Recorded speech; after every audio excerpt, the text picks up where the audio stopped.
ভেবেছিলাম প্রথম যেদিন ফুটবে তোমায় দেখব, তোমার পুষ্পবনের গাথা মনির মতো লিখব। তখন কালো কাজল মেঘ তো ব্যস্ত ছিল ছুটতে, ভেবেছিলাম কদিন আরো যাবে তোমায় ফুটতে। সবে তো এই বর্ষা গেল, শরৎ এলো মাত্র, এরই মধ্যে শুভ্র কাশে বলল তোমার গাত্র। ক্ষেতের আলে, নদীর কূলে, পুকুরের ওই পাড়টায় হঠাৎ দেখি কাশ ফুটেছে বাঁশবনের ওই ধারটায়।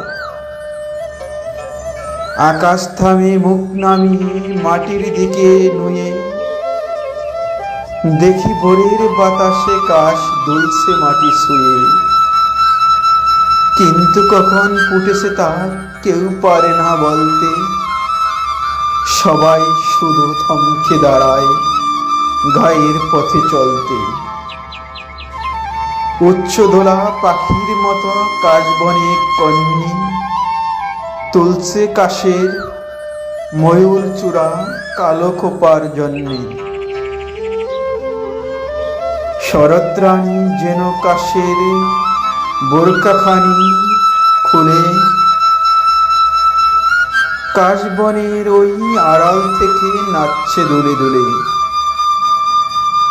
প্রথম কবে ফুটেছে কাশ সেই বধুরা জানে, তাই তো সেটা সবার আগে খোপায় বেঁধে আনি।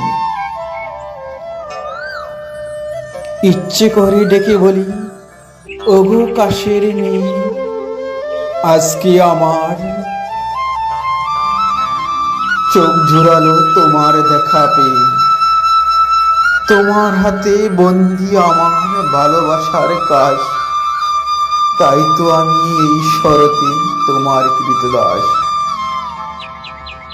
ভালোবাসার কাব্য শুনি কাশ ঝরেছে যেই, দেখি আমার শরৎরানী কাশবনি আর নেই।